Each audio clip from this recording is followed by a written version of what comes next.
A thunderous roar of 100 Hells Angels motorcycles shattered the silence of a quiet neighborhood, their engines growling like fierce guardians descending to rescue a terrified 3-year-old boy from the shadows of unimaginable fear. This heart-wrenching tale will shatter every stereotype you hold about bikers, revealing raw humanity in the unlikeliest heroes. Rachel Reynolds was losing her son, her heart fracturing with every passing day. Her 3-year-old Emmanuel had utterly transformed after his father died of a heart attack at just 41 years old, leaving a void that swallowed their world in suffocating grief. The boy who once chattered endlessly with sparkling eyes about dinosaurs soaring through space had become a hollow ghost haunting their home. His laughter replaced by an aching silence that tore at Rachel's soul. But grief was only the devastating beginning, a cruel prelude to deeper horrors. Emmanuel started enduring terrible nightmares that wrenched blood-curdling screams from his throat in the dead of night, his small body thrashing in terror. Then he refused to go to swim practice, which he used to love more than anything, his passion drowned in unexplained dread. Rachel noticed the dark circles etching deeper under his innocent eyes, like bruises on his spirit, and found him huddled and hiding in his closet at 3:00 inches the morning, trembling with unspoken agony. The mother begged her son, her voice cracking with desperate love. "Please, Emmanuel, tell me what's wrong with you." Emmanuel whispered back, his words barely audible through quivering lips. "It's nothing, Mom." But mothers always know when something is terribly wrong with their children. A primal instinct screaming in Rachel's chest. What Rachel discovered next made her blood run cold, ice flooding her veins in paralyzing horror. She found threatening messages on Emmanuel's phone from his former swim coach, each word a venomous dagger piercing her maternal heart. This was the same man who had been quietly fired from the school, but still lived just 10 minutes away in a blue house on Maple Street, his presence a lingering nightmare. He kept showing up wherever Emmanuel went, always watching and smiling with predatory glee, making sure the terrified boy knew he was being followed, stalked in broad daylight. Rachel went to the police, her hands shaking as she pleaded for help. They said there wasn't enough evidence to do anything, their dismissal a crushing betrayal that left her sobbing in despair. The system that was supposed to protect children had completely failed her son, abandoning him to his torment and shattering Rachel's faith in justice. At 2:00 inches the morning, desperate and alone, tears streaming down her face in the glow of her screen, Rachel typed a message on Facebook that would change their lives forever. "I need help for my son. The system has failed him. I don't know where else to turn." She never imagined who would answer, her hope flickering like a dying ember in the darkness. Saturday morning arrived like any other, until the first motorcycle rumbled down their quiet street at exactly 9:17. The vibration rattling windows and stirring a spark of unforeseen salvation. The sound was so loud that Rachel spilled coffee all over her kitchen counter, hot liquid burning her skin as her heart pounded in frantic alarm. One bike quickly became two became 10. The symphony of engines building like an approaching storm of redemption. Within 5 minutes, their suburban street was packed with gleaming Harleys, chrome glinting under the sun like armor in a battle for innocence. Emmanuel ran to his mother with wide, frightened eyes brimming with confusion and budding hope. "Mom, what's happening?" Rachel had no answer, her own fear mingling with a desperate glimmer of possibility. Men and women in leather vests were gathering on their front lawn like an army preparing for battle, their presence a formidable wall against evil.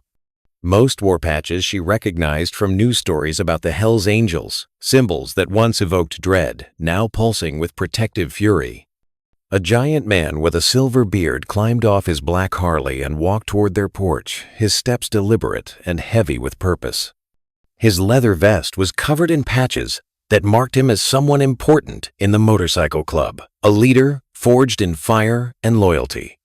Behind him, more bikes kept arriving, the air thick with the scent of exhaust and unwavering resolve.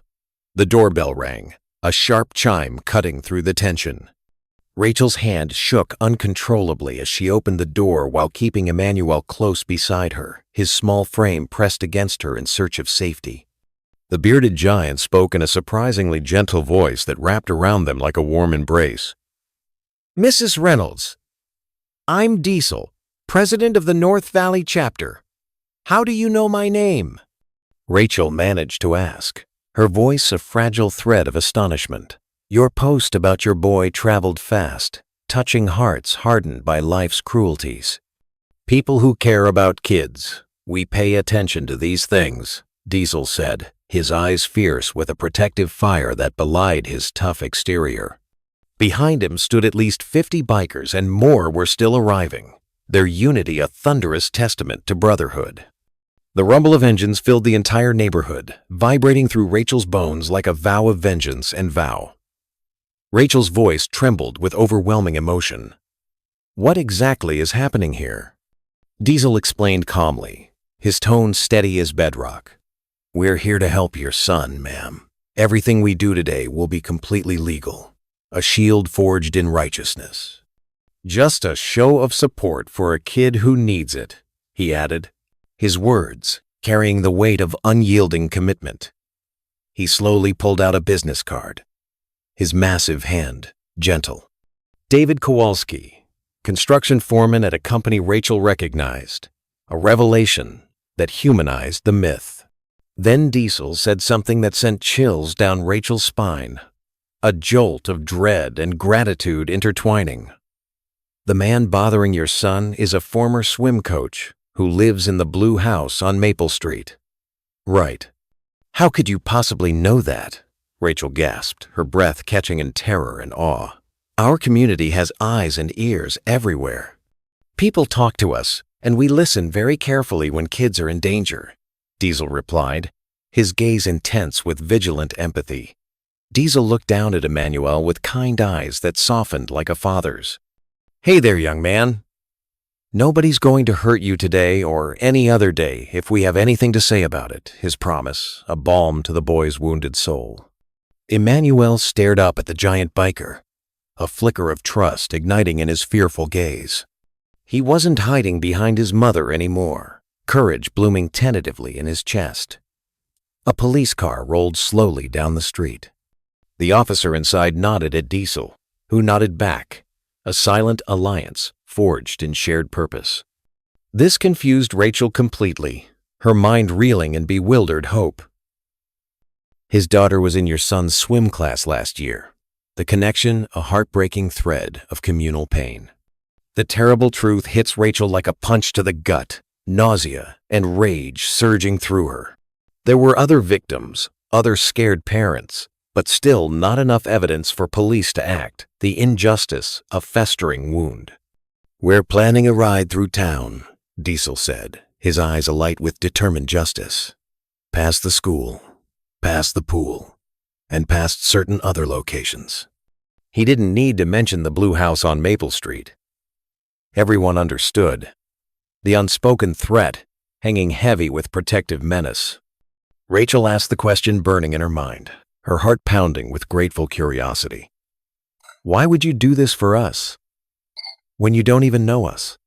Pain flashed across Diesel's weathered face, raw vulnerability cracking his stoic facade. "Some of us know exactly what it feels like to be a scared kid with nobody standing up for you." Those simple words carried the weight of old wounds, scars that fueled their fierce compassion. A woman biker approached with a small package, her smile tender amid the toughness. Inside was a child-sized leather vest, with a single patch that read "Protected," a symbol of unbreakable sanctuary.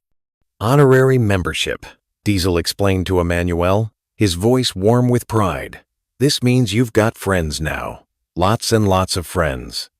The woman smiled warmly at Emmanuel, her eyes glistening with genuine care. "We brought a bike with a sidecar if your mom says it's okay for you to ride with us. They offer a gateway to reclaim joy." For the first time in months, Rachel saw something besides fear in her son's eyes, a spark of exhilaration that mended a fracture in her shattered heart. If this story of unlikely heroes and unbreakable bonds has touched your soul, hit that like button and subscribe for more tales that restore faith in humanity.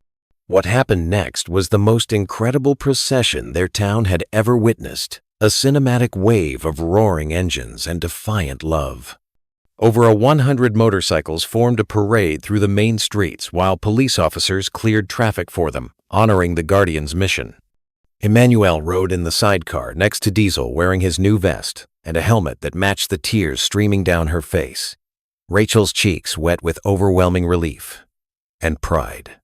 They passed the middle school where teachers came outside to watch in amazement, their faces alight with awe and solidarity.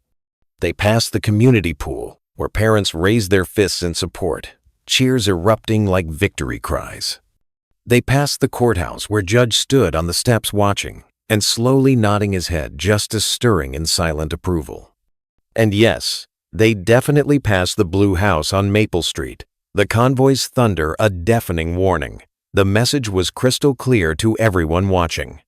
This boy was under protection, a fortress of leather and loyalty encircling his fragile world. Now, the parade ended at a park where someone had set up a huge cookout, the air filled with the sizzle of hope and the aroma of unity.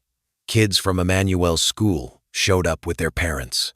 They were scared at first, wide eyes reflecting initial trepidation, but soon realized these tough-looking bikers were just people who cared about protecting children, their gruff exteriors hiding hearts of gold. Emmanuel sat at a picnic table, surrounded by friends for the first time in months, laughter bubbling from him like a long-lost melody.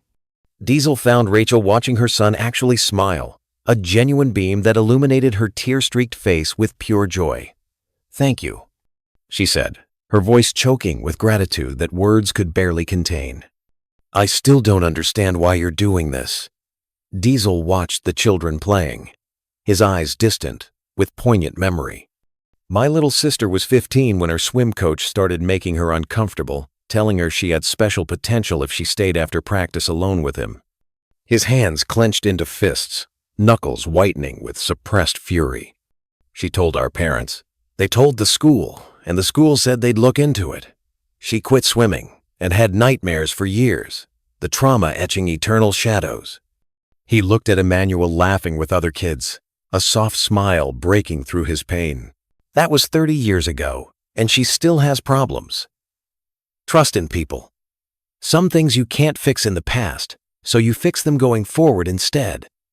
His resolve a cathartic vow echoing through the years. "Your husband served in the army, right?" Diesel asked suddenly, pulling Rachel from her reverie. Rachel was surprised, her eyes widening in astonishment. "2 tours in Afghanistan. But how did you know that?" "Half our chapter members are veterans, ma'am," Diesel replied with respectful camaraderie. He pointed to several bikers wearing military patches alongside their Hells Angels colors, badges of shared sacrifice. "Your husband would have protected his son if he was here, so we're just standing in his place, honoring a fallen brother's legacy with heartfelt duty." Monday morning brought justice, a long-awaited dawn breaking through the nightmare. Detective Salazar looked at the evidence with fresh eyes, while 20 bikers sat quietly in the police station waiting room, their silent presence a powerful pressure. 3 more families came forward with their own stories about the coach, voices trembling as buried secrets surfaced. The Blue House on Maple Street was searched that afternoon. Police found enough evidence to arrest the former coach while 20 motorcycles just happened to be parked across the street, engines idling like sentinels of retribution. 3 weeks later, Emmanuel returned to swimming with a new coach who had Olympic medals. The water once again, a realm of triumph. 6 of his teammates came back too, bonds reforged in safety. The nightmares didn't stop right away, because healing takes time. Each night a battle won, inch by inch. But they got better, little by little, fading like storms giving way to sun. Every Saturday, a few motorcycles would cruise past their house just checking in, the rumble a comforting heartbeat of ongoing vigilance. One night, Emmanuel asked his mother, his voice small but curious, "Do you think Dad would have liked Diesel and his friends?" Rachel thought carefully before answering, her heart swelling with tender reflection. "Your father believed in protecting people who couldn't protect themselves, so yes, he would have respected them," a bridge between worlds in her words. 6 months later, The former coach accepted a plea deal in court. The gavels fall, a symphony of closure. He would never work with children again, evil banished forever. Outside the courthouse, leather-clad guardians waited on their bikes, engines humming with fulfilled promises. They had kept their promise to see this through to the end, loyalty unyielding as steel. Emmanuel ran to Diesel, who knelt down to receive the boy's hug, arms enveloping him in a bear-like embrace of safety. The tough biker's face softened in a way that would surprise anyone who only saw his appearance, tears glistening in eyes that had seen too much pain. That evening, Rachel understood something important, a profound epiphany warming her soul. The scariest-looking people sometimes have the biggest hearts, depths of compassion hidden beneath rugged exteriors. When her son needed saving, heroes arrived wearing leather and riding Harleys, thunderous saviors in the storm. Sometimes help comes from places you never expect, defying all odds in miraculous grace. And sometimes 100 Hell's Angels are exactly what a scared boy needs to smile, their roar echoing the triumph of the human spirit.